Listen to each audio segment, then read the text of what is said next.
for everybody else, and I'm looking for Joe, clearing up all the poops I've done in here. And because you made a mess of your birthday room.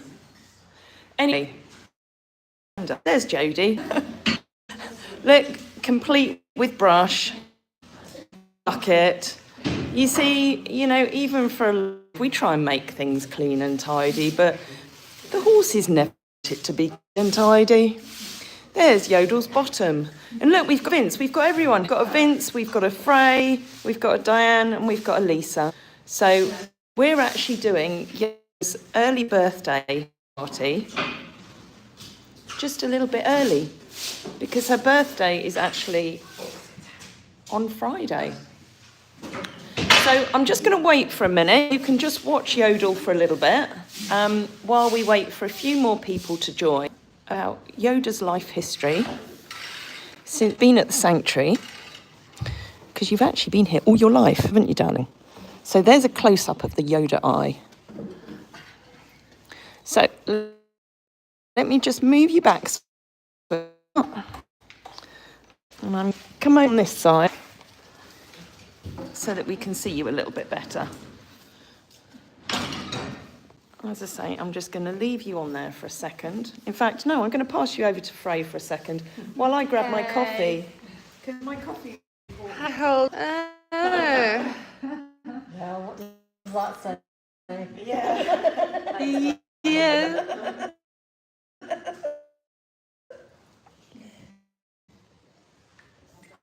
Jane.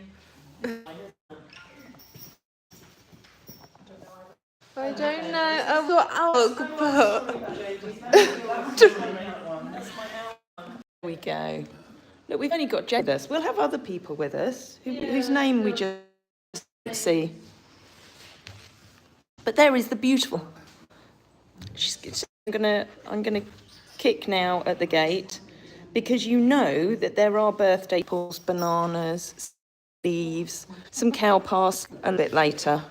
Told you a little more.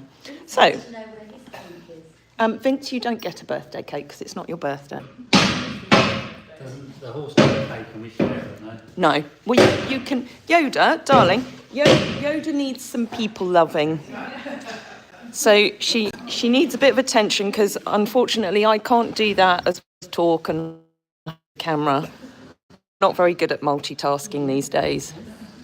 Yodel, you can have some treats. Where do I start with Yodel?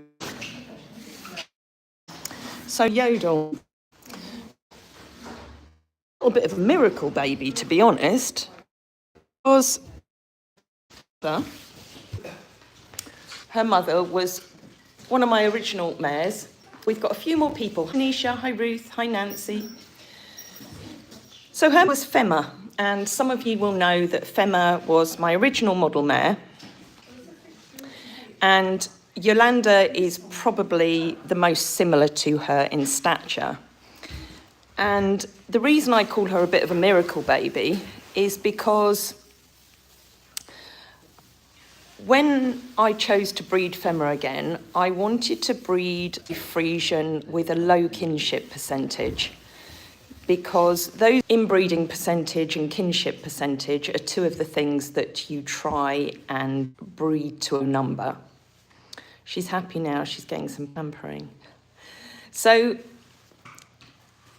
Femma was a relatively high inbreeding percentage and kinship percentage, but because she was a model mare, that was basically the stud book saying that she was the sort of mare that I needed to breed from.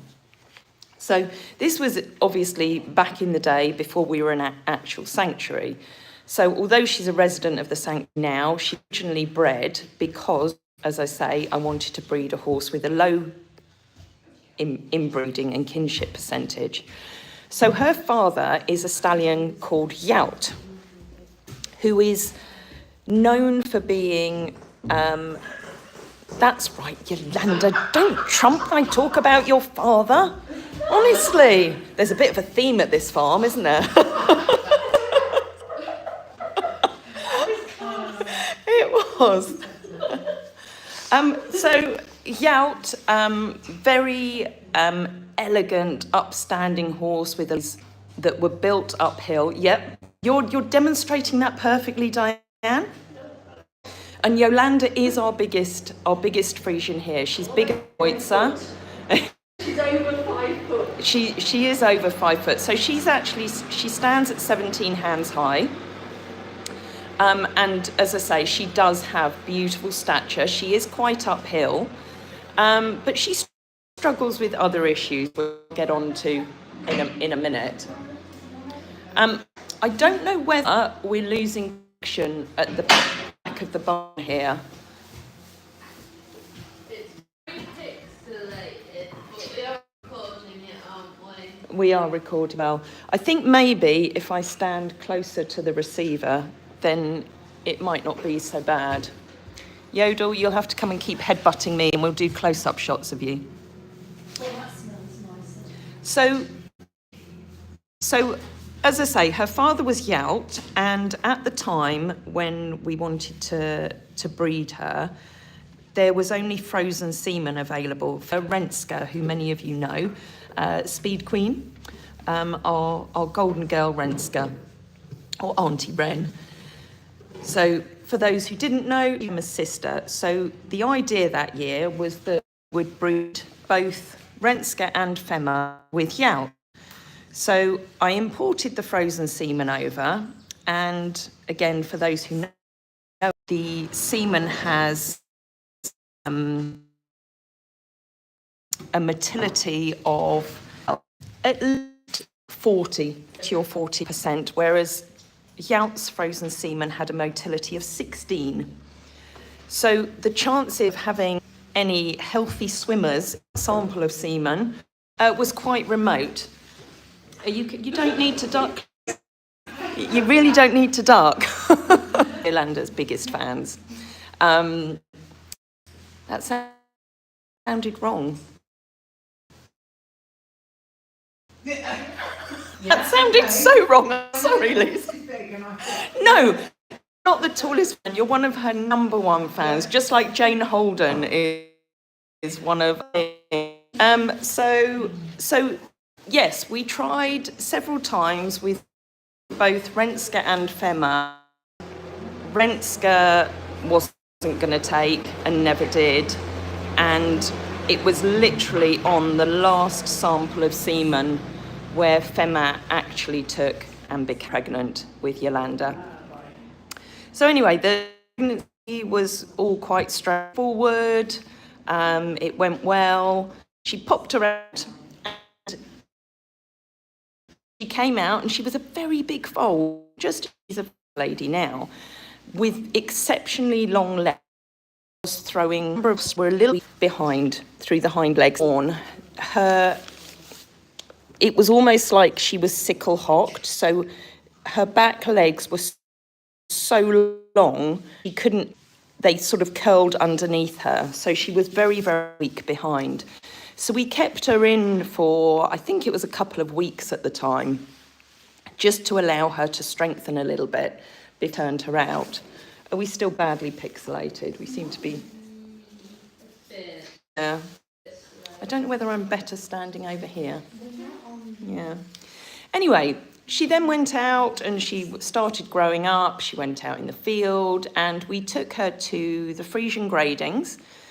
And it's one of the memorable times in her life, because actually the night before the gradings, she actually got cast in the stable. And I'll never forget going out very early in the morning and finding her literally upside down, legs up a wall.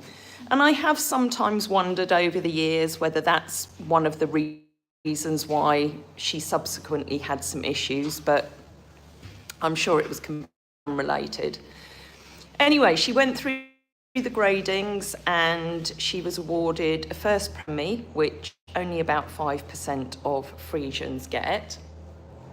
And she came home, went back out in the field, up and with all the other horses. And then when she was about, sorry, the noise in the background is Michael. Honestly, he's so noisy. Going backwards and forwards, anyone would think he's doing something important. Like building a house. Honestly, he's disturbing our peace. Yolanda's keen to watch. I should let me go round so you can see Yolanda's face. So she came home to grow up. There we go. There's the beautiful face.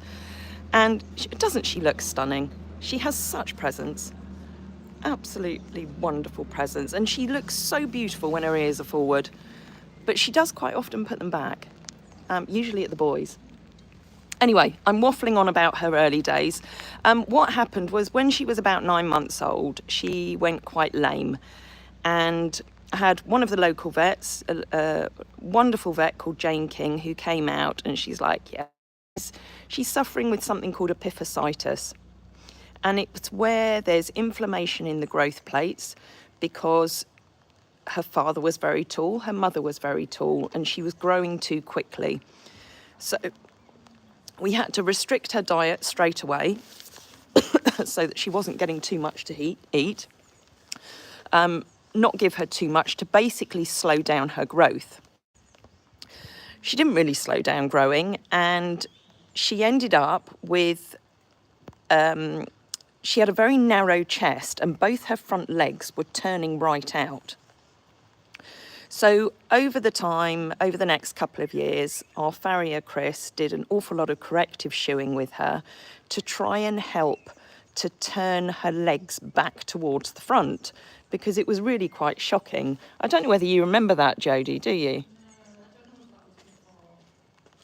I think that was just as you started, wasn't it?